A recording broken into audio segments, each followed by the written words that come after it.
theory portion, and the chapter name, as you can see, is the foreign exchange rate and the risk management. Very simple topic, very easy to understand. Please go through the point which I am discussing very meticulously. So let's get started with understanding foreign currency and exchange rate. First aspect is foreign exchange rate we will discuss, and then second aspect is risk management.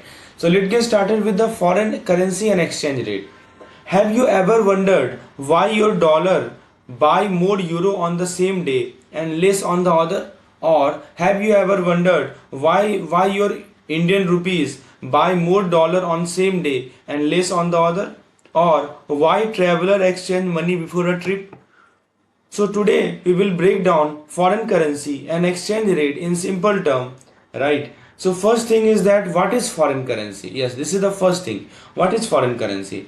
So basically it is the money issued by one country, or currency issued by one nation, or we say money issued by one country, like US dollar, like euro, like Japanese yen, JPY. So these are the currencies issued by one country. It's called foreign currency. For example, suppose you are in India, right, and the rupee is your local currency. Obviously you know it very well. But suppose you visit Europe, so you will need euro, right? You will need euro to pay for things. I hope it is clear now what is the meaning of foreign currency. So I told you what is foreign currency. Basically it is the money issued by a country is called foreign currency, and I have given you example. If you are in India, rupees is your local currency, but if you visit Europe, then you need euro to pay for things. Now have a look at the foreign exchange. See, currency and exchange are different thing altogether. So we simply call it Forex. Basically what it is the process of swapping one currency for another. So basically it is a process. What kind of process? Process of swapping or converting. So you are swapping one currency for another. That is called Forex, right? So let me give you one example. Suppose you have $100 with you and you are exchanging $100 for 85 euro at a bank. So this is what we are doing. You are swapping $100 for 85 euro at a bank before a trip to France. So you want to go to France, what you did? So you swap $100 for 85 euro, right? So this is called Forex, the process of swapping one currency to another. Like you have swapped $100 to 85 euro. This is called Forex. Now what is the meaning of Forex trading? See, it is basically buying one currency while selling another. As you can see, the act of buying one currency while simultaneously selling another is called Forex trading. Let me give you one example to make it more clear. So if you talk about the Forex trading example, suppose a trader buy euro and then sell dollar, right? So betting the euro will rise in value. So Forex trading means buying one currency while selling another. So you are simultaneously doing two things. On one side you are buying one, and on the other side you are selling other. This is called Forex trading. For example, a trader is there who buy euro and sell dollar simultaneously, right? So betting that euro will rise in the future. That is called Forex trading. So let me just summarize. Currency is just currency issued by one country. Exchange, it is a process of swapping one currency to another. Trading, trading means you are buying one currency and you are selling another currency. That is called Forex trading. What is the exchange rate? See, these terms it might appear that all of them are similar, but they are not similar. There are some differences which you can notice. Now what is exchange rate? See, the price of one currency in terms of another. You can see the value of one currency in terms of another. Suppose I say that $1 is equal to 0.85 euro. So it simply means that you will get 85 cents for every dollar exchange. For every dollar you get 85 cents. That is the simple meaning of exchange rate. Means you are converting value of one currency. What is the price of one currency in terms of the another? That is called exchange rate. I have just given you example. Suppose I write $1 is equal to 0.85 euro. It simply means that you would get 85 cents for every dollar exchange. That is the exchange rate. Now if we talk about the type of exchange rate, so basically there are two types. The first is called fixed exchange rate, which is basically why it is fixed, because it is set, it is controlled by the country's central bank. And who is the country's central bank? Like RBI for India, Fed Bank for USA. Why it is so? Because to keep currency stable. Yes, to keeping the currency stable, currency maintaining the currency stability is very much important, right? But it can be artificially controlled. Now what about the floating rate? See, floating rate means they are changes based on supply and demand. Yes, so as the name suggests, fixed exchange rate that remain fixed, no change in the value of currency, and they are set by the the fixed exchange rate is set by the central bank of the particular country. And if we talk about the floating exchange rate, so basically they changes based on the supply and demand. Yes, so they change based on supply and demand. Like suppose dollar is there or suppose euro is there. Why? Because they are more flexible.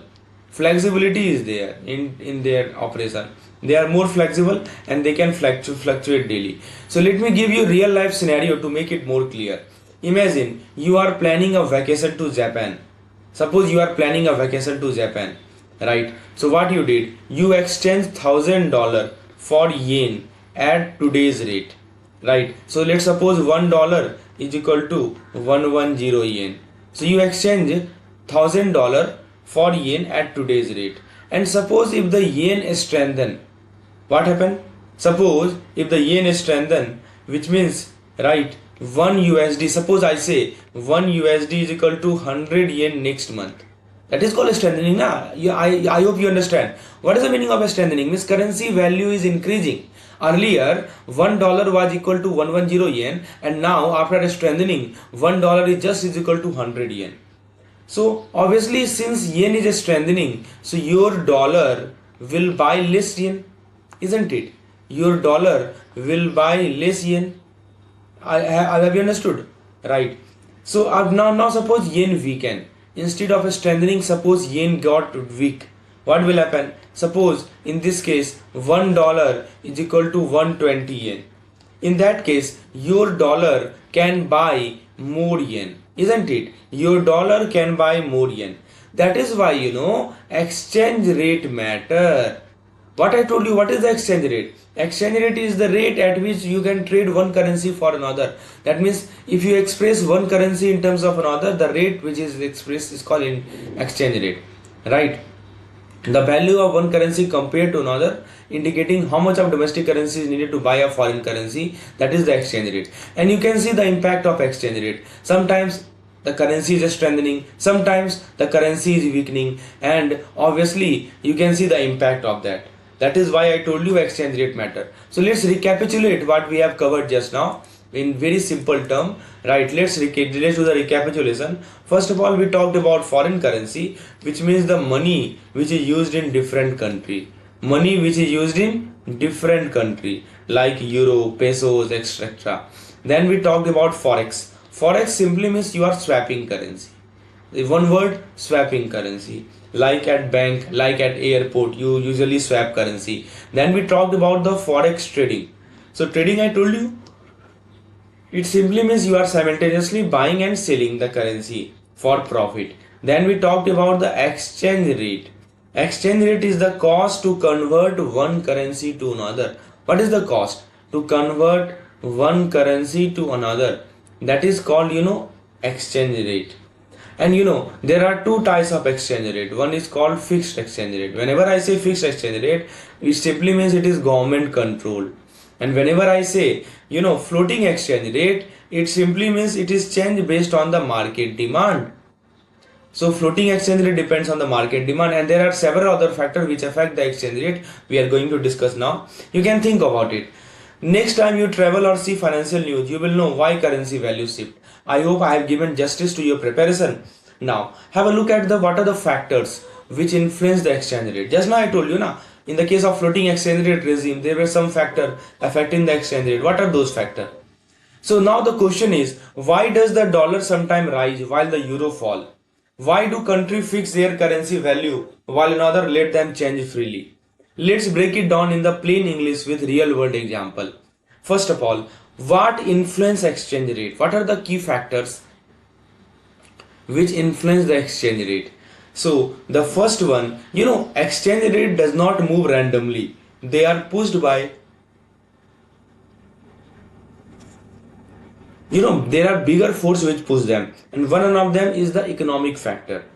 So if I talk about the economic factor, the first thing is the inflation. Suppose the price rise very fast in a country like suppose Argentina. Suppose in the country like Argentina price rise very fast. What will happen? Its currency will lose value. Right? So you can see the impact of inflation. Obviously, because of the high price rise in the country like Argentina, its currency will lose the value. Similarly, economic factor is the trade balance. What is trade balance? If any country import more than it export, like suppose the US, so its currency may weaken. So if import is higher than export, then what will happen? Its currency will become weak, right? So that is called trade balance. The next one is the interest rate, or we can say government policy that affect the currency value, like interest rate. So you know it very well that higher rate like in the UK often attract foreign investor, boosting the currency. So three factor under the foreign under the economic factor like inflation, trade balance, and government policy. The second factor is called political factor. So what is the meaning of political factor? See, when Brexit caused uncertainty, the British pound dropped sharply. You know about Brexit? You might have heard about Brexit, right? So when Brexit caused uncertainty, yes, there were some uncertainty which were caused due to Brexit. So when Brexit caused uncertainty, the British pound dropped sharply, right? So pound dropped sharply. War or election, it can have similar effect, and that is called political factor affecting the foreign exchange rate. Then we have psychological factors. So if the trader think that euro will rise, suppose trader think that euro will rise, what they will do? They will buy more. If trader think that euro will rise, they will buy more, right? So what will happen? If trader think that euro will rise, they will buy more, and if they buy more, what will happen? The value will get increased, the currency value will get increased. So this is called physiological factor, or basically psychological factor, not physiological, psychological factor, right? So three factor we have just discussed. Economic factor like inflation, trade balance. Inflation I told you, if price rise in country like Argentina, currency will lose value. Trade balance I told you, if the trade become imbalance, if import exceed export, then currency value will decrease. And interest rate also affect the currency value. In terms of political factor, I told you like uncertainty, instability, right, within a country, this can cause exchange rate to weaken, fluctuation. And then we have psychological factor like if suppose someone think that euro value is going to increase, they will buy more, and automatically if they buy more, the value will increase. So these are the three factors. Now friends, have a look at the exchange rate system. So in the exchange rate system, the first is called fixed or pegged exchange rate. What it is? See, the government lock the currency value to another. See what happened in this case? This is the role played by the government. What government does? Government lock. What government lock? Government lock the currency value. Yes, government lock the currency value to another. Like for example, suppose you take the example of Saudi Arabia. Saudi Arab, right? So Saudi Arabia currency is Riyal. So Saudi Arabia Riyal is get tied to the dollar. Saudi Arabia Riyal get tied to the dollar. That is what government does. It lock currency value to another. Like Saudi Arabia Riyal is tied to the dollar. That is called pegging, right? So I hope it is clear what it is. So pegging is fixed exchange rate simply means that government lock the currency value to another. Like suppose Indian rupees, government locked Indian rupees with respect to dollar. Now the question is how it works. Yes, so now we know what the pegging is, how it works. Let's understand. See, the central bank, which is the government, like RBI in the India, what central bank does? The central bank buy or sell currency. The central bank buy or sell foreign currency to maintain the peg. You can see, to maintain the fixed rate, the central bank buy or sell the foreign currency. For example, let me give you one example to make it more clear. Suppose it happened that if too many people try to sell Riyal, Riyal is the currency of Saudi Arabia. If too many people try to sell Riyal, what will happen? Saudi Arabia uses its dollar reserve to buy them back. Yes, that is what is happening. So whoever is the central bank of Saudi Arabia, suppose reserves is there, what they are doing, since many people are selling real, so they will use dollar to buy them back. So this is how they maintain the fixed rate. So what are the pros of the fixed exchange rate system? What are the advantages of this exchange rate system? First of all, rate are stable. Yes, you can see it provides stability in the exchange rate, right? This is one of the major advantage, right? As you can see clearly written, stability in the exchange rate, right? And since it is stable, so stable clearly means that trade become easier trade become easier. Like business no cost upfront. Yes, business know what are the costs that are coming upfront, and there are less panic. Yes, second advantage is that less panic due to during market crash, market volatility. Suppose market crashes, and during the market crashes, panic is less. The third advantage is that it attract foreign investor.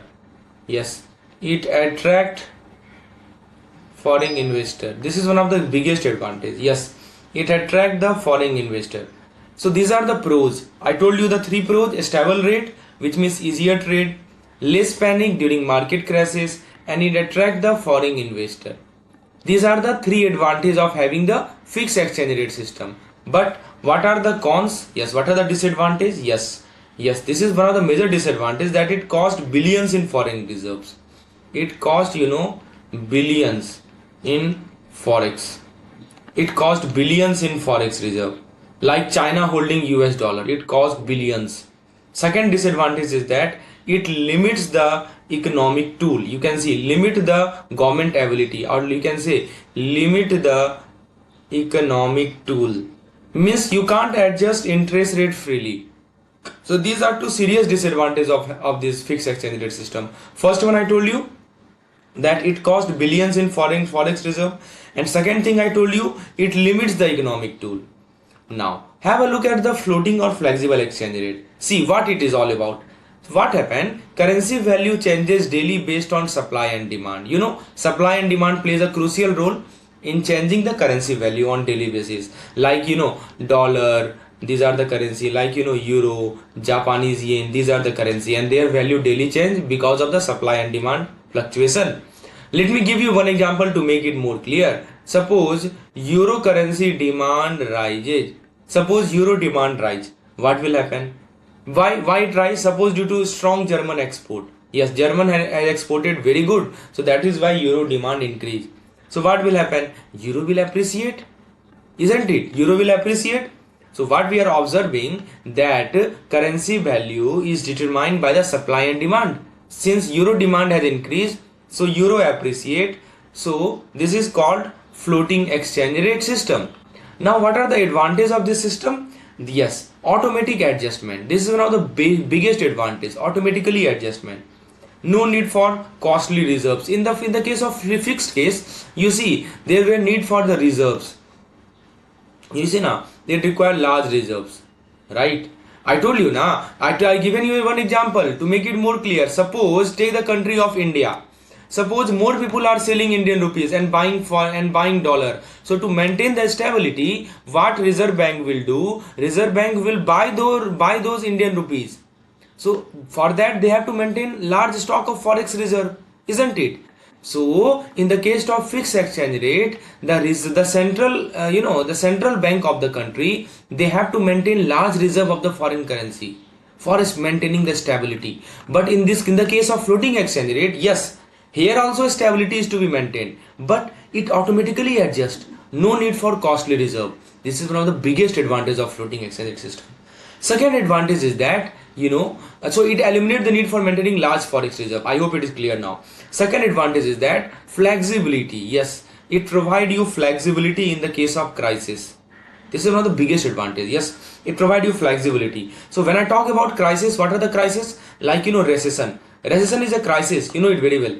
So it gives you more flexibility in the case of crisis like recession. But what are the disadvantages of floating exchange rate system? Yes, it has some disadvantage also, like it is very unpredictable for business and traveler, right? You can see very unpredictable. very unpredictable for business and traveler, and it can swing wildly. You will see there is a wild swing in during shocks. During shocks, it can swing wildly, like COVID-19 crisis. Let me give you a real life scenario to make it more clear. These two concepts. First of all, let's say there is a country A. Country A is there, right? So country A is observing the fixed exchange rate system. It has fixed rate, right? So like suppose UAE dirham, right? Suppose the currency is UAE dirham, which is always equal to $3.67, right? Always fixed rate it is, it will never change. So it is safe for investor. But suppose oil price crash. Suppose what happened, geopolitical tension or some other reason, oil price crash. What will happen? The government must spend heavily to keep the peg, because they have always to maintain the balance. So government will have to spend heavily to keep the peg. Now have a look at the another country, which is country B. So country A scenario we have seen, since it is maintaining the fixed exchange rate system, so their currency will never fluctuate. However, suppose due to the global crisis, what happened? Due to any reason, oil price crashes. So the government has to spend heavily in that case. Now have a look at the country B. Now country B is following the floating rate system. Suppose country B is following the floating rate system, like suppose Canadian dollar. Let me give you one example of it. Like suppose Canadian dollar, right? So it is floating rate. It changes, right, based on the factors which we have just discussed. Now what happen if suppose export booms, right? Suppose export booms. What will happen? The CAD will rise. The Canadian dollar will rise, right? But if tourism drop, it will fall. So automatically adjustment is there. No need for government to have extra reserves for the case, right? So if export will increase, CAD Canadian dollar will increase. But if tourism drop, it will fall. So what we have just learned in the previous slide, let us recapitulate. So the first thing first we have discussed is that what are the factors which move the exchange rate. I told you basically there are three major factors. First one is economic. In terms of economic, I told you inflation is one major factor. Then I told you trade balance is another factor, and then last the interest rate is the factor. This is the economic. Second factor I told you was the political factor. What is politics? You know it very well. Stability. Stability always matter. You know it. Like election, like war in the case of election or in the case of war. And the third obviously is the psychological factor also matter, right?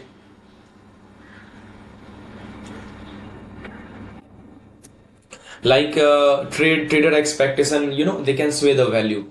So psychological factor also matter. This is the first thing we have just discussed. Then after we talked about the two types of exchange rate system. First one we talked about is the fixed one, which is government control, completely government control, and it is stable, but it is quite expensive. So if you talk about the pros of fixed exchange rate system, yes, it is stable because government maintain a large quantity of forex reserve to maintain the stability. However, it is quite expensive. This is one of the demerit of this, fixed exchange rate system. And another kind of exchange rate is called floating. In the case of floating, what happened? It is market driven. Yes, obviously the name suggests it is market driven, and it is flexible. It is flexible, but it can sometimes be unpredictable. This is one of the demerit. Now the question is something called managed floating exchange rate. What is the meaning of this so-called managed floating exchange rate? So this is the middle ground, right? This is called the middle ground. What it is all about? See what happened. Mostly market driven it is. Yes, it is mostly this middle exchange rate is the market driven, but central bank steps in occasionally. For example, Reserve Bank of India, they might sell dollar to stop the rupee from crashing too fast, right? So basically to stop the rupee from crashing too fast, what RBI do? They sell dollar, right? So that is called managing the floating exchange rate system. Now let's talk about what are the hidden force behind moving the exchange rate. So the first force is speculation. What is the meaning of speculation? It simply means that trader buy or sell currency based on hunches, right? You know hunches. So for example, if everyone thinks that Brexit, if everyone think that Brexit will hurt the pound, Brexit will hurt the pound. So what will happen? Selling will start automatically. People will start selling the pound before it happen, before the Brexit actually happen. So that is called hunches. So a speculation is one of the major force that move the exchange rate. And the second factor is none but the interest rate. You know that higher rate means better return for investor. Obviously investor always demand return. So obviously if interest rate is higher, so it is better return for investor. Okay, so for example, suppose if the US interest rate, suppose US interest rate it hit 5%. Suppose US interest rate hit 5%, while Europe is just 1%. Europe interest rate is just 1%. So what will happen? So investor will say, oh, US is giving 5% interest, so why not invest in US? So what will happen automatically? That money flood into dollar, right? Money flood into dollar. Is it clear? So interest rate also impact the exchange rate. I think it is clear now, right? So two factor I have just told you, a speculation like hunches, like people are thinking that because of the Brexit pound will get hurt, so they will start selling the pound. Second example I told you about interest rate. Suppose interest rate is higher, so it attract the investor. I have given you the example of two countries. One is the US, other is the Europe. In US the interest rate is 5%. In Europe it is just 1%. So what happen? Money will flood into your dollar, right? I hope that makes sense to you. Now friends, let me give you one real life example to make this scenario more practical, because practical understanding is very much necessary, right? That is our main focus in this entire series, that I provide you sufficient practical example to make the concept crystal clear. Have a look of the first practical example. Let's suppose there is a company called USA, company A in the USA. Okay, now what they do, they borrow in the JPY, they borrow in the Japanese yen at 0.1% interest rate. Okay, 0.1% interest rate they borrow in Japanese yen. And what they do, after borrowing in the Japanese yen, they invest that money in US bonds, right? And that US bond fetches them 5% interest rate. Okay, so basically what happened, they are borrowing in Japanese yen and they are investing in US bond, right? So basically this is called carry trade. So this carry trade boost demand for dollar. Okay, so this is country A, this is company A. Now have a look at the company B, which is in India. Company B is in India. Okay, now what they do, they delay, company B delay importing German machine. They are not importing German machine quite frequently, they are delaying it. So why they are delaying it? They are fearing that euro might rise next month. Obviously if euro will rise next month, they will have to pay more for importing, right?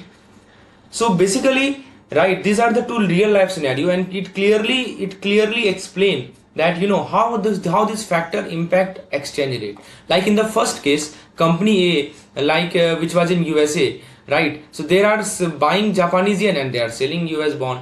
Company B, which is in India, they delay Germany machine. Why? Because they are fearing that euro will increase in the future. So let's recapitulate what we have covered in these two slides. In the previous slide, first thing first, we talked about floating rate pros. I told you about there are some pros of the floating rate. What are the pros? That in this case you don't require costly reserves, major thing. And self-adjusting. Yes, this is one of the very important feature, self-adjusting trade balance. But there are some cons also of this floating rate, that a speculation is there, a speculative bubbles are there, and it hurt the long-term contract. Yes, it hurt the long-term contract. And other key factor we have also discussed, like a speculation. What happened? That trader bets move market. And second thing is the interest rate. Interest rate means higher rate means a stronger currency. You must remember that most currency like dollar, euro, they float, but government sometimes nudge them. So we talked about the pros and cons of this floating exchange rate system, and we also talked about the factors that affect exchange rate like speculation and interest rate. Now have a look at the next term, that is long-term exchange rate theory. So ever wondered why a Big Mac cost $5 in the US but rupees 200 in India? Have you ever wondered? Please let me know. A Big Mac, Mac phone. So basically it just costs $5 in the US but it costs rupees 200 in India.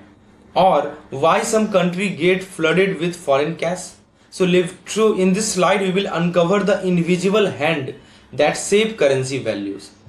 So I will provide you some example which you can easily relate to. The first thing is called interest rate, which is the money magnet. So this interest rate is called money magnet. What is the meaning of it? See, what happened that when a country offer higher interest rate, just like I told you in the previous case, country was borrowing Japanese yen and they were investing in the US dollar. So whenever a country is offering higher interest rate, what happened? So suppose a country is offering higher interest rate, right? So global investor rush in like shopper on Black Friday. Yes, investor will run, right? Since interest rate is high, it attract the investor. For example, suppose US bank pay 5% interest while Europe offer just 1% interest. Even your grandma might move her saving to America, boosting the dollar. Obviously, if more investors are investing in America, obviously dollar will get boosted. So this is the first factor which I have just told you here. You can see moving large sum to better return, that is called interest rate impact. Now the second thing is called purchasing power parity, right? So what is the meaning of this PPP? This is called triple P. See, the theory says that exchange rate should eventually make price equal across all currency. This is what the theory says, that exchange rate should eventually make price equal across all currency. Let me give you one example. A Starbucks. So in New York, a Starbucks, suppose there is a product called latte. This is a product of a Starbucks. So it cost $5 in New York, but it costs rupees 300 in Mumbai. So what it means that 60 rupees is equal to $1. So basically if 60 rupees is equal to $1, so the latte, it should cost rupees 300. And if it actually suppose it is costing 400, suppose it is costing 400 rupees, so the rupee is overvalued, isn't it? It simply means that rupees is overvalued, or Starbucks is pricier in India, right? I hope it is clear. So suppose $1 is equal to 60 rupees, suppose in today's rate, and it is costing, the Starbucks latte is costing rupees 400 in Mumbai. What does it indicate? It clearly indicates that our rupees is overvalued, or Starbucks is pricier in India or costly in India. So this is called purchasing power parity. It says that exchange rate should eventually make price equal across all countries, right? So that is what exchange rate should adjust over time so that identical goods and service cost the same in different country when expressed in a common currency. Now have a look at the demand for foreign exchange, right? Why country spend forex? So first of all, when you need it, when needed, let's answer it. So suppose you are importing iPhone, right? So if you are importing iPhone, you are paying in dollar, right? Suppose you are importing iPhone. If you are importing iPhone, you are paying in dollars.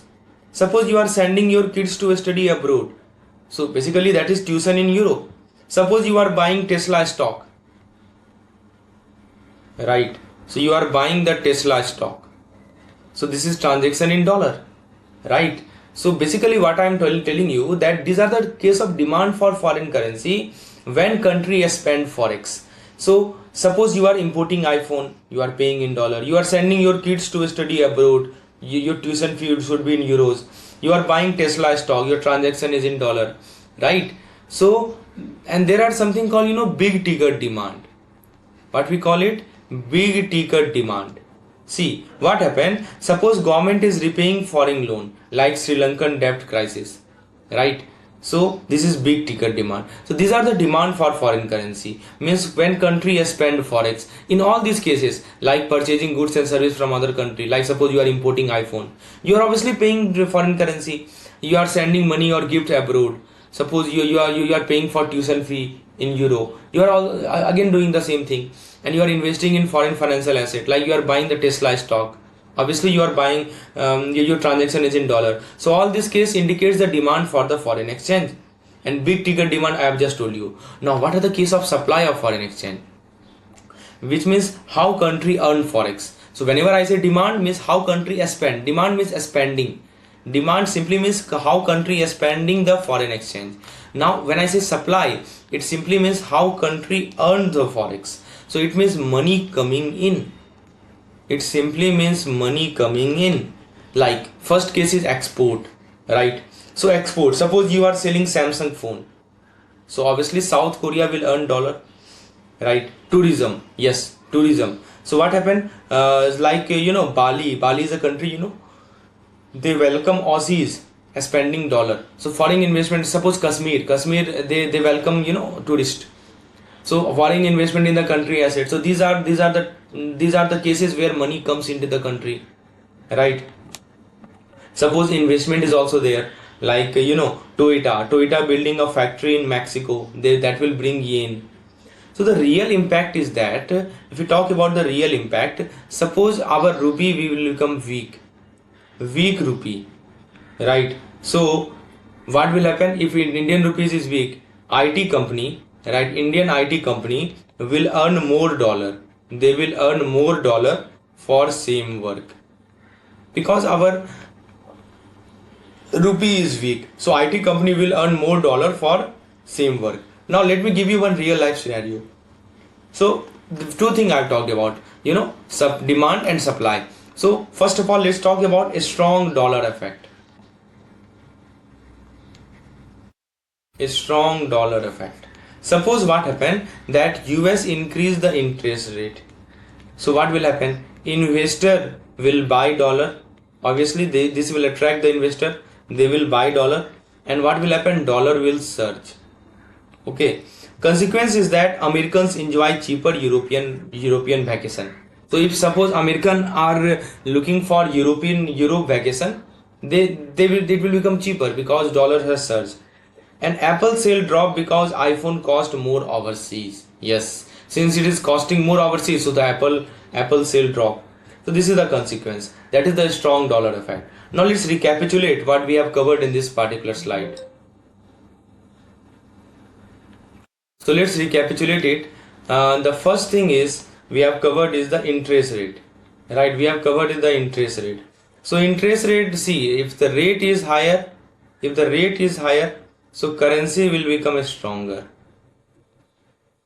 If the rate is higher, currency is stronger, right? So why? Because investor always chase return. Then we talk about the triple P theory. Triple P theory is the purchasing power parity theory, which says that exchange rate should balance price. Exchange rate should balance the price, right? But taxes, branding distort it. Then we talked about forex demand. So which means that import, education, investment, they drain reserves, right? These are forex demand. And then I told you forex demand means demand I told you, and supply I told you, right? So for demand means money going out, supply means money coming in. So forex demand, why, what are the reason? Imports is there, education is there, you are paying for the fee, or investment, you are investing in the foreign stock. So these are the cases which drain your reserve. They drain the reserve. And there are some cases called forex supply. What happened in the case of forex supply? Export, tourism. So they fill in the treasury. So the next time you see rupee hit record low, you will know exactly why. I hope it is clear now, right? So suppose rupee is low. So there are many factors which impact the rupee. I told you some given example like interest rate also impact, purchasing power parity also impact. Then when demand, forex demand increase, when foreign supply increase, right? Every aspect we have just covered. Now friends, have a look at the next slide. Imagine having a rain check to buy dollar at today's price, even if their value is skyrocket tomorrow. That is essentially what currency option do. Have a look at this currency option. So today we will break down this financial tool and how country manage exchange rate. But first of all, let's understand what is this currency option. Option, I think you know it very well. Basically, it is a kind of contract. In simple word, we can say it is a kind of contract that let you choose to exchange currency at a fixed rate later. So by applying this contract, you can exchange currency at a fixed rate. You can exchange currency at a fixed rate later without forcing you to. Let me give you one example. Suppose you pay rupees 500 today for the right to buy $100 at 75 rupees per dollar, right? Next month. So what you have done, you have paid 500 rupees today, and after paying the 500 rupees today, you gain the right to buy $100 at 75 rupees per dollar next month. Now suppose what happened, the rate jumps to 80 rupees per dollar. Suppose the rate jumps to 80 rupees per dollar. So what will happen? Suppose the rate jumps to 80 rupees per dollar, what will happen? See, you save how much? So simply 80 minus 75 is 5, right? So you save how much? You save rupees 500. You save rupees 500. Why? Because it is quite simple. See, the currency rate has jumped to 80 rupees, and since you have exercised this, since you will exercise this option, so you will just have to pay 75 rupees. So you save 5 rupees per dollar, and total transaction is for $100. So you save 500 rupees, isn't it? So now suppose if the rate dropped to $70, now it does not increase, rather it dropped to 70 rupees per dollar. So you simply ignore the option, because option give you the right but not the obligation. It is not obligated to exercise this option only. You can ignore it. Since the rate has decreased, so why would you go for 75 rupees per dollar? You would go for 70 rupees now, right? So you ignore the option, and you will lose what? You will lose only this $500 rupees premium which we have paid for the option. I hope it is clear. That is called currency option. It is nothing different. Option, it simply means a kind of contract which enable you to purchase or to buy or to sell anything, either thing, right? Two kinds of option are there: buy option, put option, call option. We will discuss it later. So it gives you a right but not the obligation, right, to exercise the contract. So it depends on you. If you think that it is profitable to exercise the contract, you will exercise it. Otherwise you will ignore it, right? Now have a look at the type of currency option. The first one is called call option. I just told you. So call means it locks in buying rate for a currency. Like in the previous case, I just told you what you were doing. You were locking the buying rate. So call option means you are locking the buying rate. And when to use it? So if you think that euro will rise in the future, right? So then to use this call option. Now what about the put option? So put option, what it does, it locks the selling rate. Put option locks the selling rate. Suppose you are an exporter, fearing your local currency will strengthen. Yes. Suppose, see, when to exercise, I told you now when to exercise call option. You think that euro will rise before a European trip. You are going to Europe and you think that euro value will rise. What you will do? You will exercise the call option, because rising value of euro will be not profitable for you. That's why you will exercise the call option. Then you will go into a contract saying that I will buy euro at this much rate, not the rate at which euro will increase rate, right? That is a call option. And put option, it locks in the selling rate for a currency, right? When to use this put option? So if you are an exporter, suppose you are an exporter, right, and you are fearing that your local currency will strengthen, obviously your profit will get reduced because your local currency will strengthen. So you will exercise put option there, right? Now have a look at the third case, which is the spot option. What is the spot option? Single payment option currency trading. So pay once, get a fixed payout if your rate prediction is right. So when I say spot means simply means you pay once, right? After paying once, you get a fixed payout. Pay once, you get a fixed payout if your rate